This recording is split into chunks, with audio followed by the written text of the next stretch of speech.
Today we are reading Zinnia and Dot by Lisa Campbell Ernst. After the video, stay tuned for reading questions and activity ideas, and visit laurenmartinbooks.com for more free learning resources. Please like, share, and subscribe to Lauren Martin Books for more read-along stories. Now let's read Zinnia and Dot. Two hens, Zinnia and Dot, lived in an old chicken coop. Both were very fat and even more vain. You would think that since they spent most of their time alone, they would have been friends. But they were not. In fact, they rarely spoke to one another. One morning, Zinnia broke the silence. "My new eggs are the most beautiful in the world," she said with a long drawl. "They are smooth as silk." Dot raised her chicken eyebrows. "No, no, my dear," she clicked. "My eggs are the most beautiful. They shimmer like pearls." "But mine are like alabaster," said Zinnia. "Mine are as pure as the new-fallen snow," crooned Dot. On and on the hens fussed, each insisting they had the loveliest, most brilliant, most perfect eggs. "Of course my chicks will hatch to be as gorgeous as their mother," Dot said at last.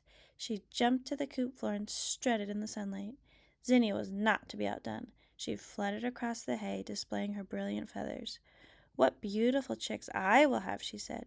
The hens were so busy admiring themselves that they did not notice who sat at the chicken coop window. It was a weasel. Passing by, he had heard the bragging hens and stopped to see what might develop. All happened just as he hoped, and the weasel now saw his chance. Crash! The weasel burst in the window, wildly racing through the chicken coop. He overturned nests and scattered straw. It was poultry pandemonium. Then, just as suddenly as the weasel appeared, he was gone. Zinnia and Dot picked themselves up. The air was perfectly still. All seemed to be as it was before. But returning to their nest, the two hens gasped. Their eggs were gone. "This is all your fault," each hen accused the other. "You were the one who started it all," Dot shouted. "I never would have left my nest if you hadn't been showing off," Zinnia shot back. Behind them there was a gentle bump and the sound of something rolling. Zinnia and Dot turned around. There, in the middle of the floor, was one last egg.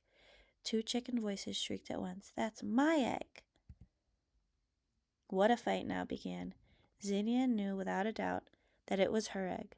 Dot was just as certain that it was hers. Each refused to admit that the egg could possibly belong to the other. Finally, two mourning doves at the window interrupted. "Please," called one of the doves, "that poor egg is getting cold. If you don't come to an agreement soon, there will be no chick to argue over. Maybe you could share it." Dot and Zinnia eyed each other suspiciously. "Share? Never!" Still, the egg was getting cold. "Fine," Zinnia said. "I will sit on it first, and then you may." "No, me first," said Dot. "Then you." Sharing was not something that either Zinnia or Dot did well. "When the egg hatches, the baby chick will look just like me," Dot declared. "Then we will know whose egg it is."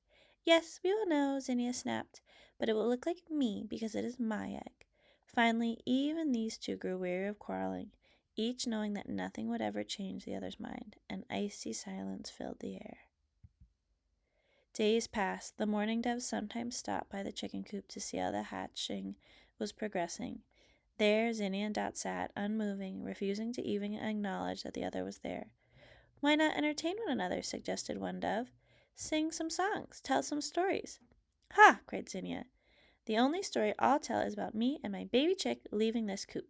"Oh no," Dot hissed back. "I will be the one leaving with my baby chick." Again the hens sat in silence, brooding over what lay ahead.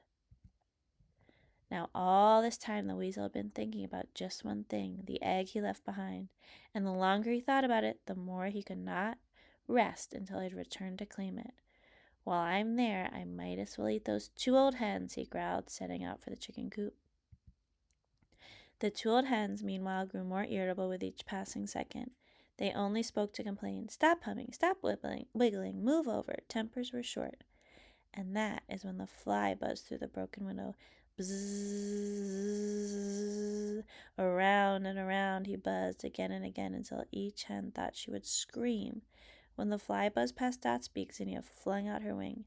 Zinnia missed the fly. Zinnia hit Dot. "That does it," Dot shouted. She jumped to the floor, dragging Zinnia with her. The weasel saw his chance.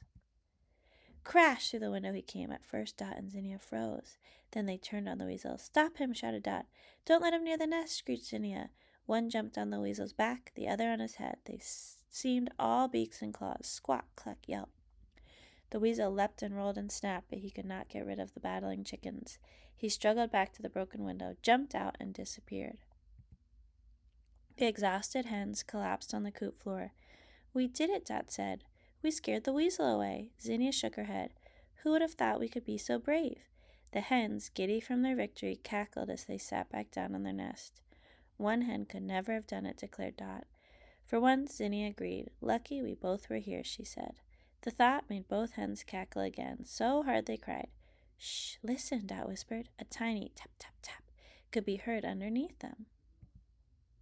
Our egg, they shouted. Dot and Zinnia huddled at the edge of the nest, watching. First, tiny cracks appeared on the egg. Time passed. The hours seemed like days. At last, pieces of shell fell off one at a time, and finally the egg fell apart. A wet, bony, very naked-looking baby chick emerged. He's beautiful, gasped Zinnia. He's gorgeous, agreed Dot. Zinnia leaned closer. His beak looks just like yours, she declared. But his feet look just like yours, insisted Dot. The baby chick cheeped back at the 4 eyes above him. He's perfect, Dot and Zinnia sang. Never before was a baby chick so loved, growing up with not one but 2 mother hens. That's not to say Zinnia and Dot always got along. They didn't. But they did learn to be friends. And on the most important thing, their baby, they agreed 100%. He was the loveliest, most brilliant, most perfect chick in the world. And that was all that really mattered. What was your favorite part of this book? What happened first, next, then, and last? What was the setting of the story? When and where does it happen? Who is in the story? Name the characters and describe their traits. What was the main conflict or problem?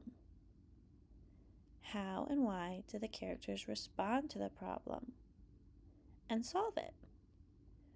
What do the characters learn in the story, and what can you learn from them? What is the lesson or theme? What can you learn from this story, and how can you apply it to your own life? Write or draw what you can learn from this book, or draw your favorite characters or scenes from the story, or imagine your own new scene in a sequel or additional page or chapter to this book.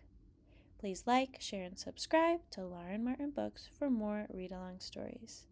Visit laurenmartinbooks.com for more books and free learning resources. Thank you for reading with me.